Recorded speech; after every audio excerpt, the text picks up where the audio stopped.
you, Mr. President, on the assumption of the presidency of the UN Security Council for the month of June. I also want to thank the briefers, the SRSG, the SRCC, and the Executive Director of WFP for the wide explanation of the issues of Somalia and the situation, the current situation of Somalia.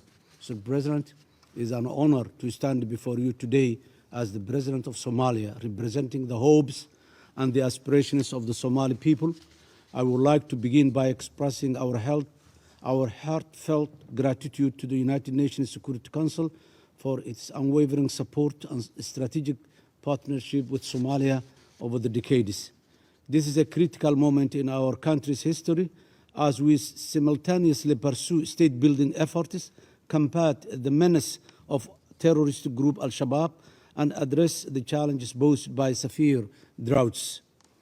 In this speech, I will provide an update on political and security developments in Somalia, and I will advocate for the total lifting of the 31-year-old arms embargo that has limited our ability to protect our citizens, enforce the rule of law, and secure our borders. We recognize that defeating Al-Shabaab requires a multifaceted approach that includes capable and effective security forces, an inclusive state-building process, and the ability of the state to provide critical services to the public. My administration is working diligently on all these fronts to move our country towards durable peace and prosperity. Mr. President, let us begin with the progress we have achieved on the state-building front.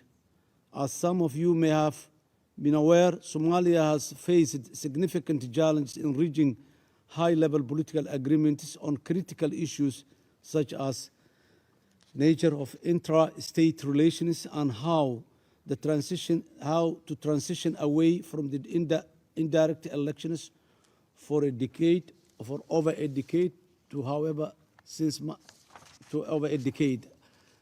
Since my election in May 2022, we have held 6 successive National Consultative Council meetings, resulting in a consensus agreement with the federal member states on allocation of power, the judicial model, fiscal federalism, national security architecture, and the electoral model of the country. These agreements pave the way for a more inclusive, representative governance systems in Somalia. Turning our attention to security and stability, I am pleased to inform you that the Somali National Army has made significant strides in the fight against Al-Shabaab in partnership with local communities. Over the past year, we have witnessed the recovery of more than 70 towns from the grip of the terrorist group, resulting in opening of the main north-south transportation routes and of vast areas of rich farmland in the country. We've also taken significant steps to tighten anti-money laundering and combating the financing of terror through regulations by closing over 300 accounts that provide illicit revenue to the terrorist group. This effort, along with the support to religious leaders conference that contested the ideological strategy of Al-Shabaab, have dealt a blow to their operations and have challenged their legitimacy within the society. Mr. President, through a combination of our military offensive's ability to dislodge and disrupt Al-Shabaab and the considerable advancement in the urban security efforts through enhanced intelligence efforts, we are witnessing a notable reduction in the terrorist attacks of our capital city, Mogadishu, and many other towns in south-central Somalia. Today, our capital is undergoing a remarkable transformation. Mogadishu's housing sector is experiencing a boom, and businesses are opening daily in the sectors of retail, hospitality, and healthcare, among others. This progress not only instills hope in our citizens, but also attracts investment and fosters a conducive environment for growth. In addition to these achievements, we have carried out over 240 stabilization activities in recently liberated communities in the regions of Hirshabelle and Galmudug states over the last 6 months. For many of the people living in these towns, Al-Shabaab was only the authority for up to 15 years in the past. In the next phase of our stabilization program, we are focused on deepening the extension of the state and the social contract with recently liberated communities through the provision of critical services such as policing, social services, governance, and reconciliation in those communities. Looking ahead, the next phase in our fight against terrorism is Operation Black Lion. This operation, which still be the most critical offensive, aims to liberate nearly all the remaining Al-Shabaab-controlled territories across the country. With the support of our frontline states, Kenya, Ethiopia, and Djibouti, we are confident that this campaign will significantly degrade Al-Shabaab and pave the way for a sustainable peace and security. Although we have encountered slight setback due to the rainfall and force generation requirements, operations planning is well underway. A team of multinational planning and operational experts have been deployed to Joint Coordination Command post in Mogadishu. This operation holds immense significance in our quest for lasting peace and security. In addition, we will have teams actively monitoring the civilian protection component in the upcoming military operation. This demonstrates our commitment to minimize civilians' harm and uphold human rights throughout the offensive. The resilience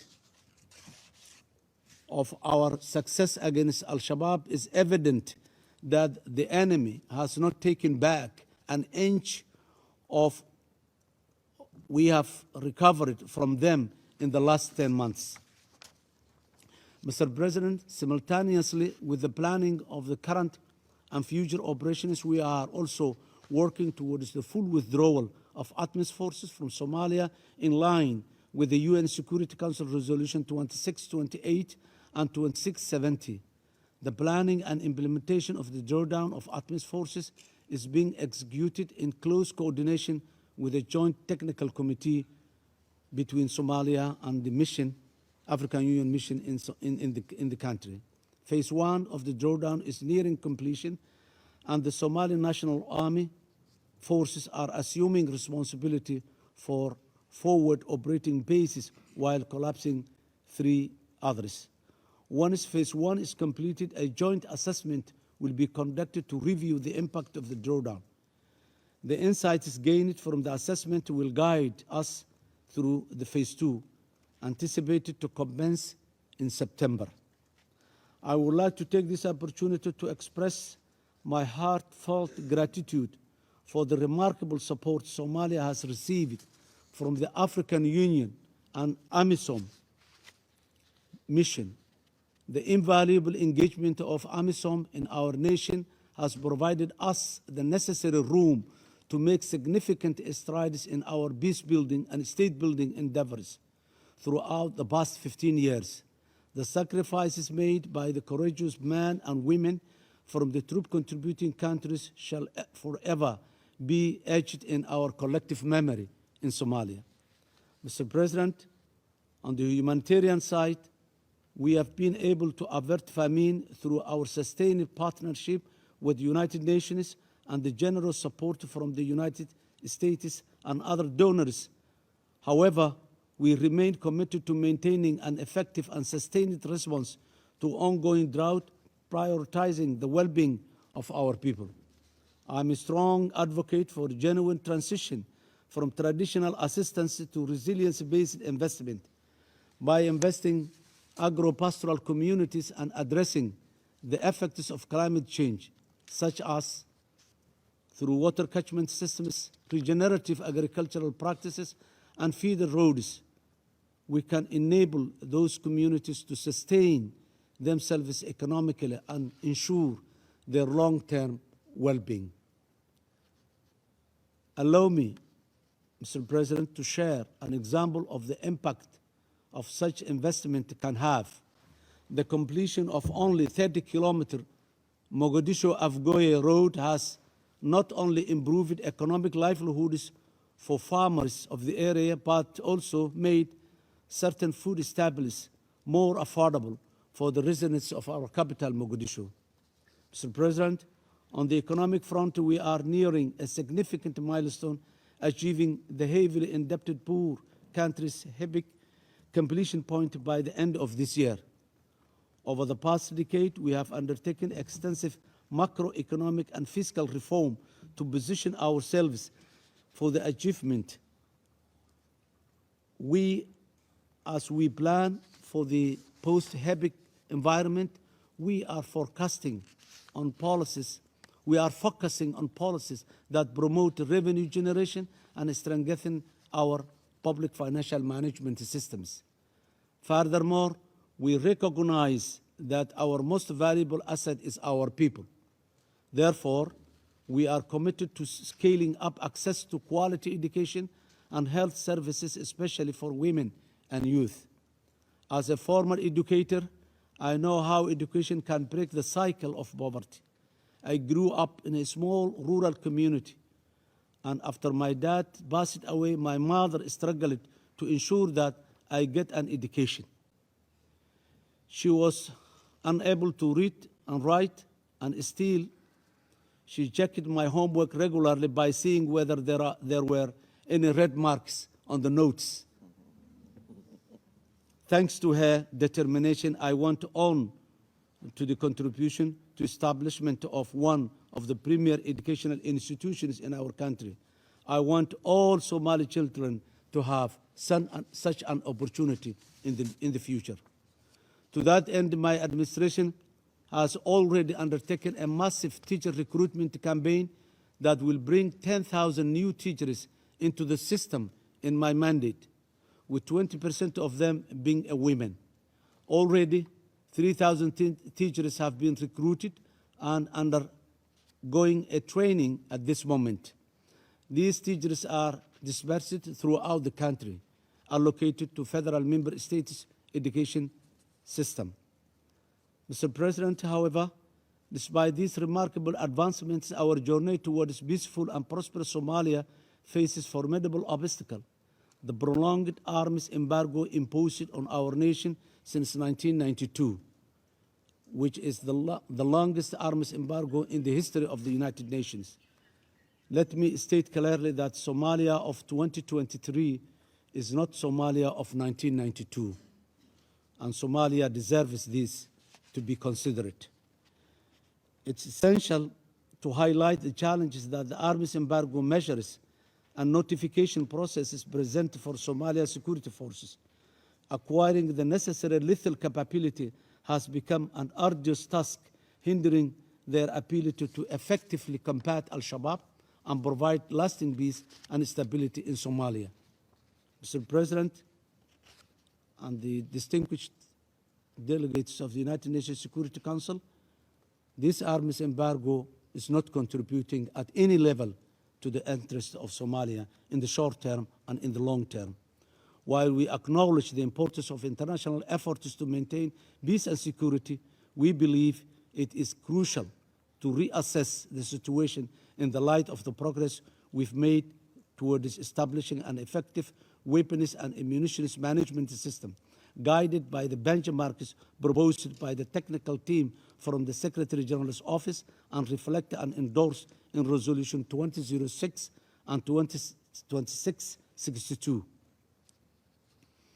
Somalia's National Weapons and Ammunition Management WAM strategy has been effectively implemented through result-based action plans.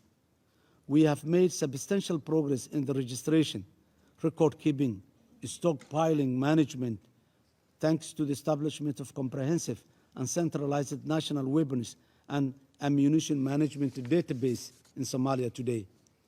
We've worked tirelessly to strengthen our legal and regulatory framework, including the introduction of a firearms bill to control the possession, manufacture, storage, and use of firearms in Somalia. These crucial undertakings have substantially mitigated the risk associated with trafficking, illegal possession, and the improper use of weapons and ammunition in Somalia. These initiatives serve as a testament to our government's unwavering commitment to improving weapons and ammunition management frameworks in a coherent manner with the international standards.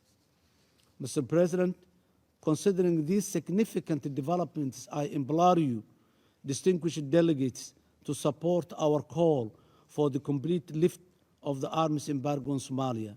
By doing so, you will empower us to assert our sovereignty, effectively combat terrorism, and build a peaceful and prosperous future for our nation. The menace of terrorists in Somalia is not limited to risk in Somalia only. It's a menace to the region, the continent, and the global at large.